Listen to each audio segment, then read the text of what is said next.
Assalamu alaikum, all of you. I hope you all are doing well. As you know, that I had started these lecture series, which are related to general knowledge, one-liner question series. So yeah, without wasting your time, let's start our today's class. But before that, I must say that if you are new on my channel and you wanna, uh, you wanna learn or you wanna watch the um, lectures which I had already recorded. So you can visit my channel and go to the playlist and you'll find the series of lectures which are available on my channel. And if you are new in my channel, don't forget to hit the like button and subscribe my channel because so that you people will never miss any lecture. Okay. So the first one liner is where are the words rains forest? Okay. So uh, as you know that दुनिया का जो lungs भी कहा जाता है, lungs of the world, वो किसे कहते हैं? जो फॉरेस्ट है ब्राजील में, अमेजोन फॉरेस्ट साउथ अमेरिका में, वो जो है वो बड़ा फॉरेस्ट है, उसे लंग्स ऑफ द वर्ल्ड भी कहा जाता है।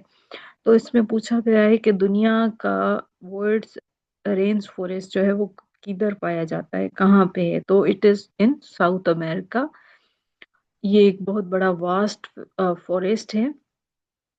Vast forecasted area of Amazon River basin in Brazil and neighboring countries is by far the largest rainforest in the world.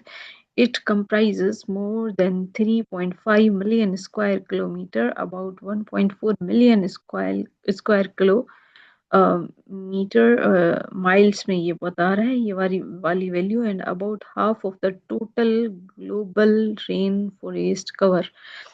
अब ये बताया ये जा रहा है कि ये साउथ अमेरिका में है। ओके। और दूसरी बात ये कि जो इंडस रिवर है, सॉरी अमेजोन रिवर है, जो वॉल्यूम में बहुत बड़ी कही जाती है दुनिया की रिवर वॉल्यूम में, वैसे तो लेंथ में अगर पूछा जाए तो वो नाइल है, पर ये अमेजोन वॉल्यूम में ज्यादा है।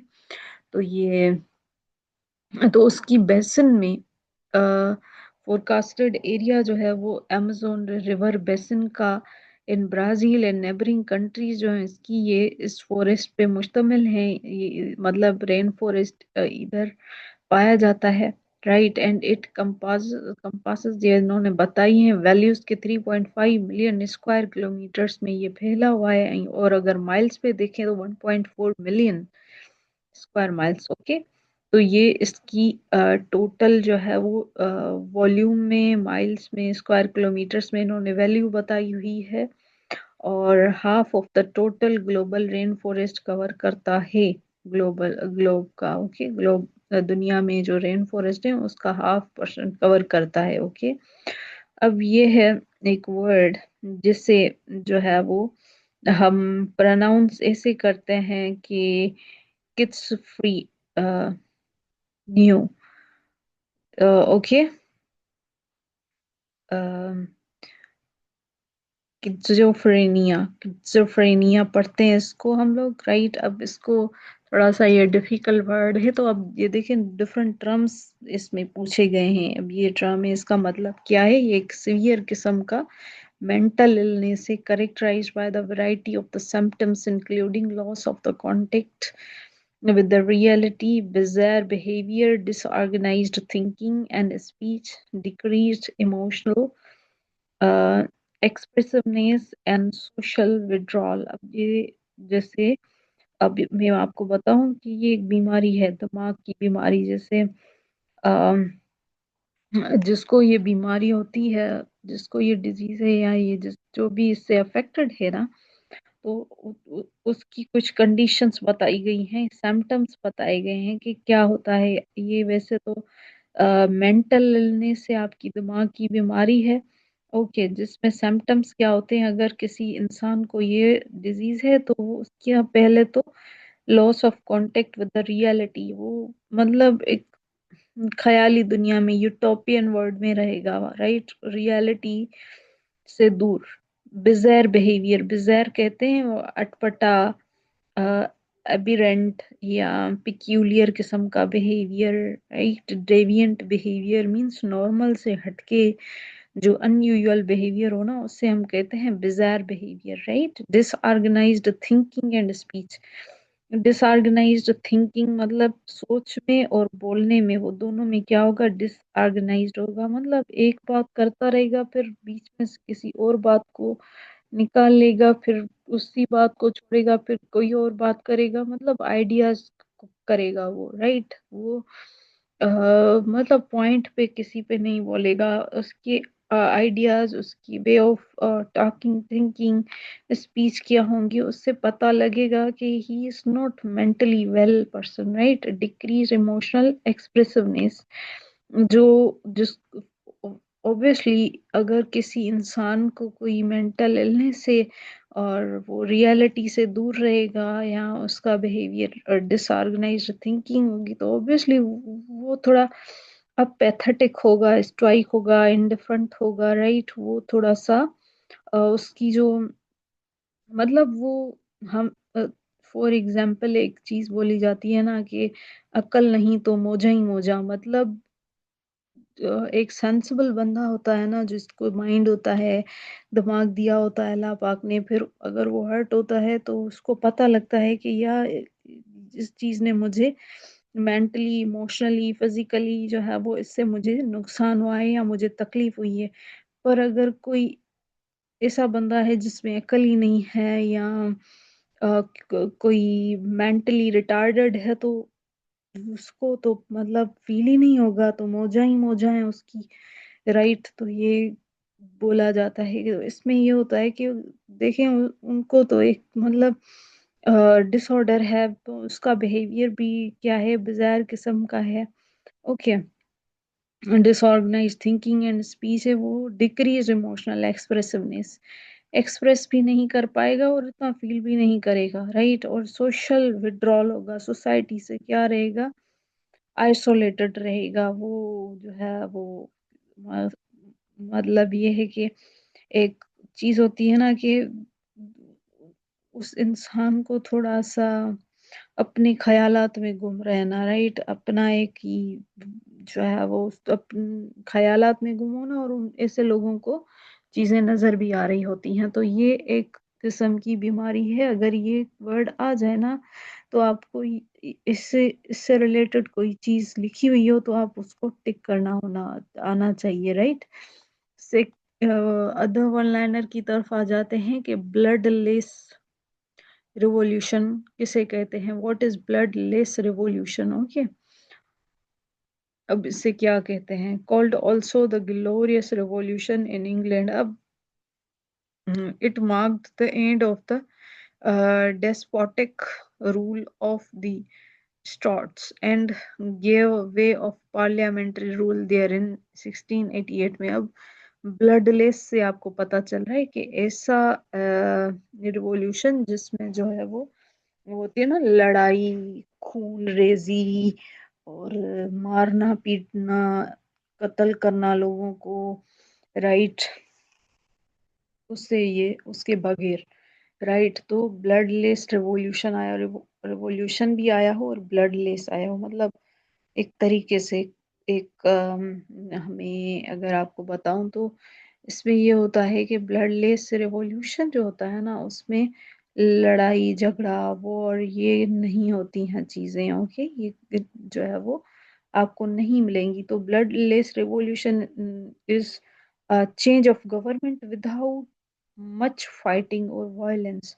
इसमें क्या होता है कि ना ही फाइटिंग आपको मिलेगी और वायलेंस के बगैर, राइट। अफरा तफरी टर्मोइल के बगैर, हल्ला बुलाई के बगैर, या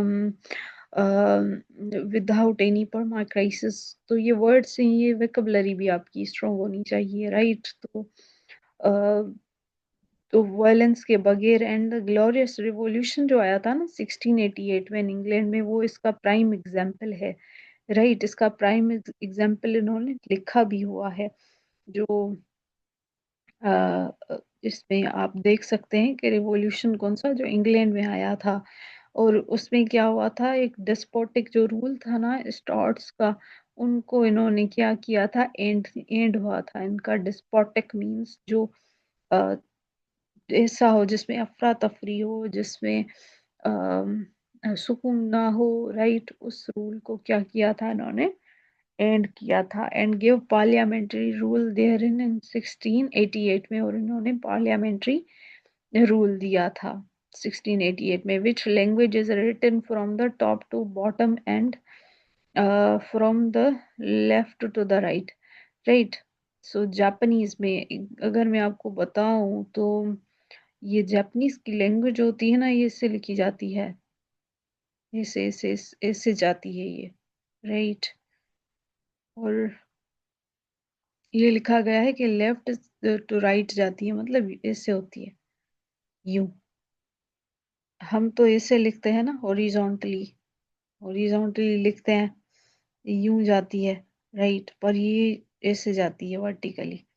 ओके, तो ये कैसे जाती है, टॉप टू बॉटम, ऊपर से नीचे, okay, and from left to right. तो ये जापानीज, ये जापानीज की जो लैंग्वेज है ना, वो ऐसे लिखी जाती है, okay.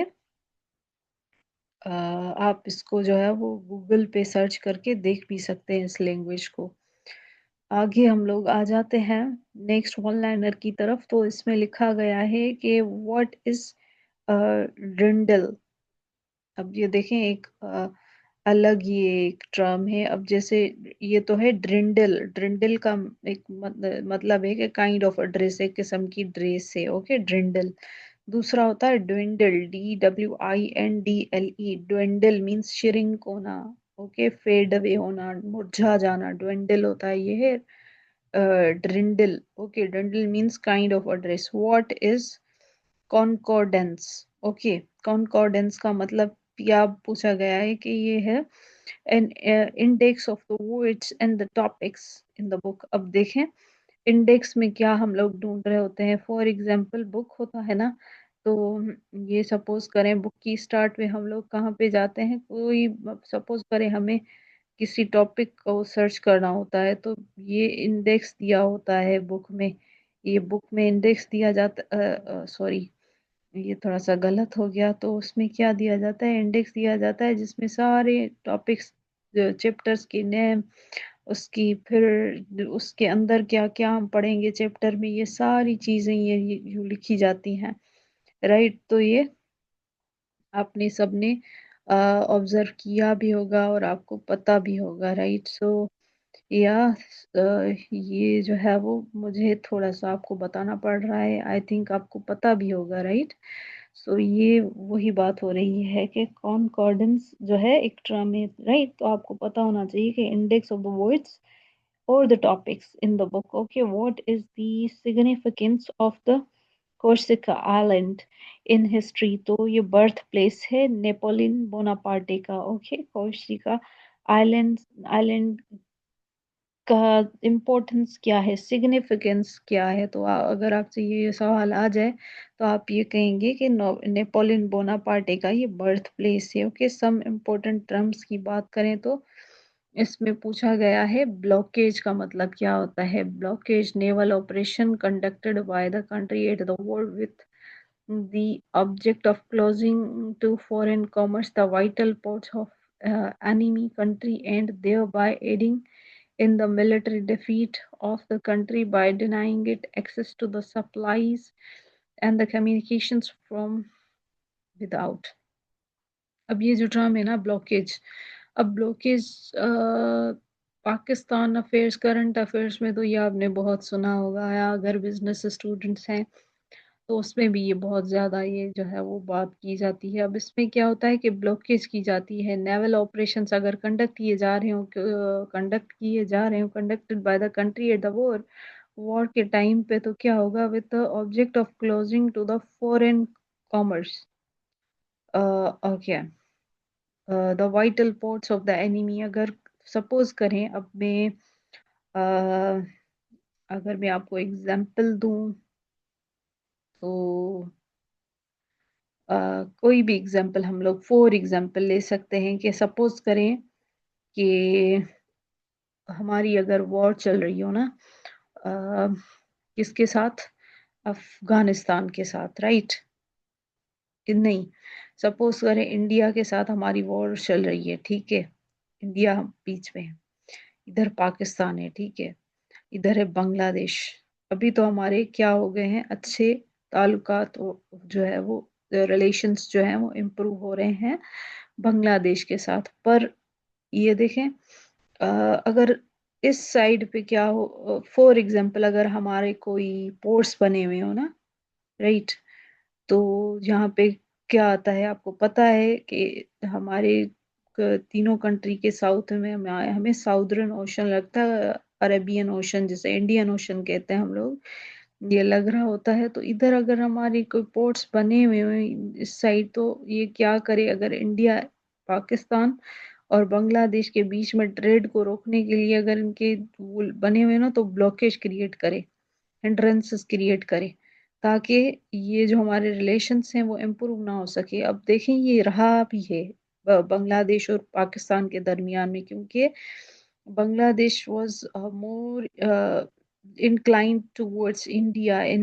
Sheikh Hasina's government, right. ये तो मोहम्मद यूसुफ की गवर्नमेंट जो है, राइट, उसमें थोड़े से कंडीशंस इम्प्रूव हुई हैं थोड़ी सी। बाकी बहन तो था ना, कहाँ होती थी इतनी ट्रेड हमारी इनके साथ, राइट। सो ये एक प्राइम एग्जांपल मैंने ऐसे ही आपको दे दिया।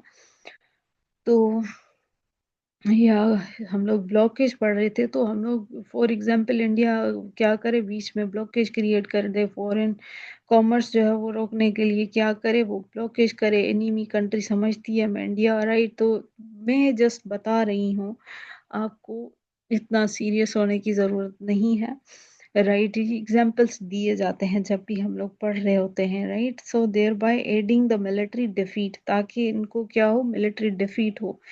ओके, अब देखे ना, ट्रेड हो रही है, ट्रेड पे भी जो है ना, अब जैसे फॉर एग्जांपल ट्रम्प आया है, तो ट्रम्प ने क्या किया है, पहले ही वॉर नहीं कर रहा वो डायरेक्ट, बट जैसे इंडिया परचेज कर रहा है ना रशिया से ऑयल, तो उन्होंने क्या किया, एक kind of a tactic, blockage create करने के लिए उसने क्या किया कि उन पे जो है वो 50% उन पे जो है वो टैक्स इम्पोज कर लिया है। तो ये काइंड ऑफ अ वॉर ही है, राइट।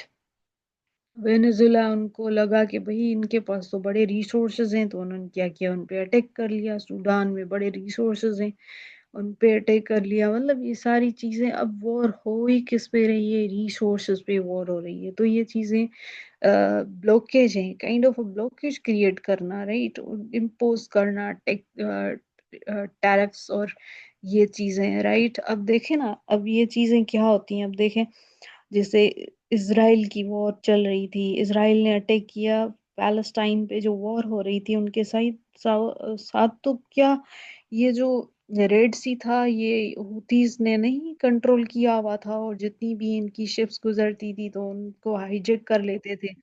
तो ये सारी चीजें क्या हैं, ये इसका एग्जाम्पल है। क्योंकि देखें, ईरान सपोर्ट भी तो करता है यमन में जो है वो हुतीज को, और पैलेस्टाइन में जो है वो अ, ये जो आपके हैं पैलेस्टाइन में, गजा में, इनको सपोर्ट कर रहा होता है, आई मीन डिफरेंट ग्रुप्स जो हैं इनके, उनको सपोर्ट कर रहा होता है, राइट। और ये सारी चीजें जो है वो इसका बेसिकली एग्जाम्पल है। मैं इनको ज्यादा डीप में नहीं जा रही अभी, इस पे हम लोग बाद में बात कर लेंगे। तो ये क्या है कि the country by denying its access to the supplies and the communications from without, तो ये बेसिकली ये सारी चीजें हो रही होती हैं जो मैंने अभी आपको एग्जांपल दिया। अब ये है बोर्जियोस क्लास, इसमें ये बेसिकली मिडिल क्लास को हम लोग बोल रहे होते हैं, जैसे प्रोलेटरेट क्लास कह रहे होते हैं ना, जो डेवलप्ड वर्ल्ड को, और जो रूलिंग क्लास, राइट, तो वो प्रोलेटरेट। और ये बोर्जियोस जो है वो the term first applied to those inhabitants of the medieval towns in France who occupy the position somewhere between the peasants and the landowning nobility. Soon it was extended to the middle class of other nations. अब पहले तो ये जो term था वो apply हुआ था जो inhabitants थे medieval टाउन्स जो थे फ्रांस के, जिन्होंने ऑक्यूपाई की थी पोजीशन समवेयर पीसेंट्स थे, राइट? वो पीसेंट्स थे या लैंड ओइंग नोबिलिटी थी जो लैंड ऑन करते थे, या बाद में क्या हुआ, ये एक्सटेंड हो गई middle class of the other nations as well, और दूसरी भी जो नेशंस हैं उनकी मिडिल क्लास पे ये नेम रखा गया। ओके, अब आ जाते हैं नेक्स्ट वन लाइनर की तरफ। बफर स्टेट की बात हो रही है। Small state between the two larger ones regarded is reducing the friction. अब दो कंट्रीज के बीच में वॉर है सपोज करें, तो यहाँ पे क्या होगी, एक बफर स्टेट होगी। बफर स्टेट क्या करेगी, अगर मैं आपको बताऊं तो बफर स्टेट जो है वो एक किस्म का काइंड ऑफ बैरियर नहीं होता जिसे, तो बफर स्टेट जो है वो क्रिएट करेगी। बफर स्टेट एक स्मॉल कंट्री होती है between the two powerful countries to prevent the conflict between them. समझ रहे हैं कि स्मॉल कंट्री दो पावरफुल कंट्रीज के दरमियान में वो क्या करे, एक करे प्रिवेंट करे कॉन्फ्लिक्ट बिटवीन देम। ओके, अब मैं इसका आप अगर आपको एग्जांपल दूं ना, तो रशिया जो है वो क्यों चाह रहा है कि यूक्रेन जो है वो नाटो का मेंबर ना बने, क्योंकि देखें रशिया के बॉर्डर पे आ जाएंगी नाटो की सारी फौजें, राइट? तो यूक्रेन अगर इसका मेंबर बन जाता है तो वो डायरेक्ट थ्रेट है रशिया को। तो ये kind of buffer state consider करता है यूक्रेन को। क्रिमिया भी जैसे पहले हिस्सा था यूएसएसआर था जब, तो ये रशिया का ही हिस्सा था ना। तो ये यूक्रेन भी वो खुद क्लेम कर रहा है कि वो बोल रहा है कि नो, ये कंडीशन इसकी वजह से ही है कि भाई सिक्योरिटी थ्रेट्स होंगे, राइट? तो वही बात होगी कि बफर स्टेट क्या होता है, small state between the two larger ones regarded as reducing the friction. Okay, अब ये देखें दूसरा टर्म पूछा गया है, डिटेंटी। ओके, ये एक पॉलिसी होती है टुवर्ड्स द राइवल नेशन और block of nations characterised by increased diplomatic, commercial, and the cultural contact and desire to reduce the tension is the negotiation is through negotiations and the talks. Okay, अब जो है वो इसमें ये जो बोल रहे हैं ना, डिटेंट मीन्स रिड्यूस करना टेंशन राइवल कंट्रीज के दरमियान में, किस कैसे, मतलब टॉक्स करके, कोऑपरेशन करके, राइट? मतलब with synergy, with cooperation, with collective efforts, with negotiation, with the talks. Okay, तो क्या करना, टेंशन रिड्यूस करना।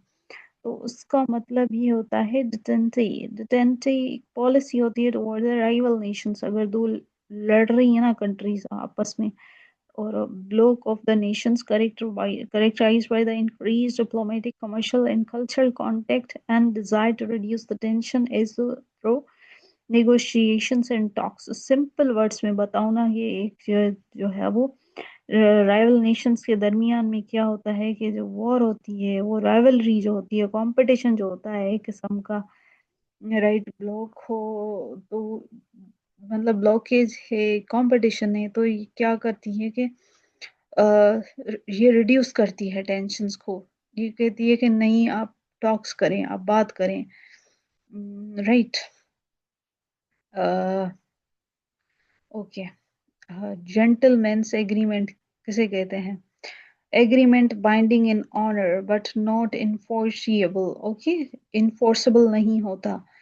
ये एग्रीमेंट जो होता है इज प्रॉमिस होता है based on honour, not written और लीगली बाइंडिंग। ना ही ये रिटन होता है और ना ही ये लीगली बाइंडिंग बाउंड होता है। अब मैं अगर आपको इसका थोड़ा सा एग्जाम्पल दे दूं ना, तो वो आपको याद रहेगा। अब एग्रीमेंट का जो अगर ये वर्ड है तो ये यूज हुआ है। फॉर एग्जाम्पल देखें, एक अगर आपने मर्केंटाइल लॉ पढ़ा हो ना, तो उसमें कहा जाता है all the agreements are all the contracts are agreements and all the agreements are not contract. It means that for example अगर मैं मिस्टर ए हूँ, शीमा, ओके, और इधर है मिस अलीना। ओके, मिस शीमा ने क्या कहा कि वही मेरे पास कार है जो मैं आपको सेल करूंगी, मिस अलीना को कहा। और मिस अलीना ने क्या कहा कि हाँ, ओके, मैं आपसे बाय करूंगी। राइट। ये एक इन्होंने किया है अभी तक एग्रीमेंट। राइट। हमने सिर्फ बोला है, हमने ये एग्रीमेंट किया है कि हम ये चीज करेंगे। आप मेरी गाड़ी मैं आपको सेल करूंगी और आप मुझे पैसे दे देना इसके बदले में। जब तक ये हम लोग साइन नहीं करेंगे, जब तक ये रिटन में नहीं होगा, जब तक ये एक्सप्लिसिट नहीं होगा, जब तक ये वर्ड्स में नहीं होगा, जब तक ये दोनों के कॉन्सेंट से नहीं होगा, जब तक ये लीगली बाइंडिंग नहीं होगा, ये क्या रहेगा, ये एग्रीमेंट ही रहेगा, ये कॉन्ट्रैक्ट नहीं बन पाएगा। समझ रहे हैं? तो एग्रीमेंट जो होता है ना, जस्ट स्टेटमेंट होती है कि हाँ हम लोग ये चीज करेंगे। राइट। ये लीगली बाइंडिंग नहीं होता। अगर मैं सपोज करूं, कल मुकर जाऊं कि भाई नहीं, मुझे नहीं करना। राइट। तो मिस अलीना मुझ पे जो है वो सू नहीं कर सकती कोर्ट में कि हाँ भाई इसने जो है वो अपनी गाड़ी किसी दूसरे को सेल कर दी। और क्योंकि रिटर्न में देखें कोई एग्रीमेंट नहीं हुआ था, हमने जस्ट प्रॉमिस किया था कि फ्यूचर में हम लोग ये चीज करेंगे। राइट। सो आप इस चीज को थोड़ा सा समझें कि ये पहले तो टर्म क्या है, ये एग्रीमेंट लिखा हुआ है, तो इसका मतलब ये इन्फोर्सेबल नहीं है। Right. Because it is not written, it is not enforceable, it is not legally binding. Okay. क्योंकि ये एग्रीमेंट है एक, ये कॉन्ट्रैक्ट नहीं है। अब जेंटलमैन्स एग्रीमेंट है ना, जैसे फॉर एग्जांपल हम लोग ऐसे ही जैसे मैं जब यूनिवर्सिटी में पढ़ती थी तो हमारे एक टीचर ने, अकाउंटिंग के टीचर ने मुझे कहा था, it is my gentleman commitment that I will give you grace marks in exams. Right. सही है। तो ये एक जेंटलमेंट जैसे कमिटमेंट होती है ना, तो ये एक जेंटलमेंट एग्रीमेंट है। मतलब एक बंदा जो है वो कसम खा रहा है या ये क्या बोल रहा है कि मैं ये वादा करता हूँ कि ये मैं करूंगा।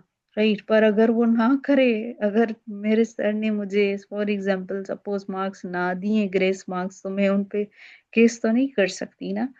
तो एक किस्म की एग्रीमेंट होता है, कमिटमेंट होती है, जो एग्रीमेंट बाइंडिंग इन ऑनर होता है, रिटन में नहीं होता है, इनफोर्सिएबल हो ना हो। राइट।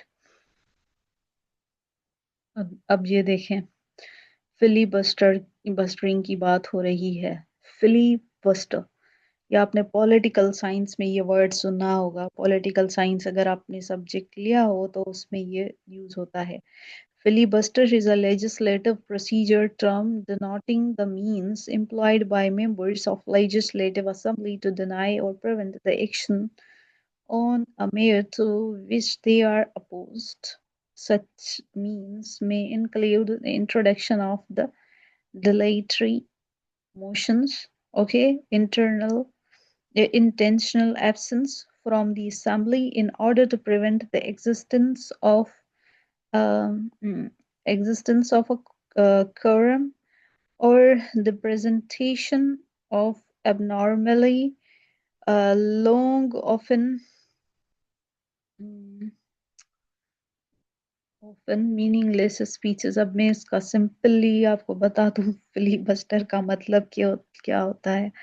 इतनी लॉन्ग स्पीचेस करते हैं खुद ही, मतलब इंटेंशनली, एडवर्टेंटली क्या रहते हैं कि एब्सेंट रहते हैं असेंबली से, प्रिवेंट करते हैं एक्शन लेने से लेजिस्लेशन असेंबली में, ताकि कोई एक्शन ना, मतलब एक कोई लॉ ना पास हो सके, या किसी से नहीं जैसे देखे कोई रुकावट पैदा करना ना।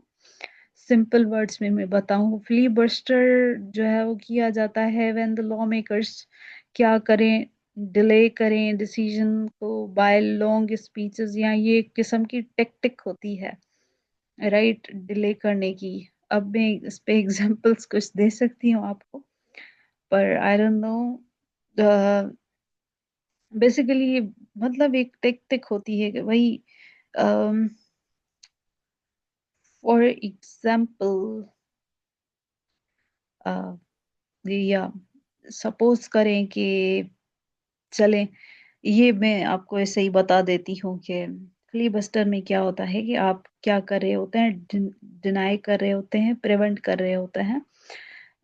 जैसे हमारे मुल्क में खास करके इलेक्शंस जब कोई पार्टी जीतती है ना, तो वो क्या होता है कि उस रिप्रेजेंटेशन को छुपाया जाता है, राइट? क्योंकि रिजल्ट्स जो हैं वो जो होती हैं वो ऑलरेडी डिसाइडेड होती हैं, राइट? सो इसी सिमिलरली असेंबली में अगर कोई लॉ पास करवाया जाए ना, तो ये क्या होता है कि क्या करते हैं, डिले करते हैं, प्रिवेंट करते हैं, और डायलेटरी इमोशंस जो होते हैं वो कर रहे होते हैं, स्पेशली फॉरेन कंट्रीज में जो होता है ना वो ऐसे हो रहा होता है कि स्पीचेस को बहुत ज्यादा जो है वो किया जाता है, प्रोलॉन्ग किया जाता है जानबूझ के, राइट? ताकि कोई लॉ पास ना हो सके, कोई डिसीजन ना लिया जा सके, राइट? सो ये सारी चीजें जो होती हैं ना वो आ रही होती हैं इसमें, okay? So it was all about today's class. If you're new in my channel, don't forget to hit the like button and subscribe my channel so that you people will never miss any video lecture. और अगर आप like subscribe करेंगे या comment करेंगे, अपनी thoughts का इजहार करेंगे कि आपको लेक्चर कैसा लगा, तो ये हमें भी मोटिवेटेड रखता है। Okay, thank you, take care, अल्लाह हाफिज।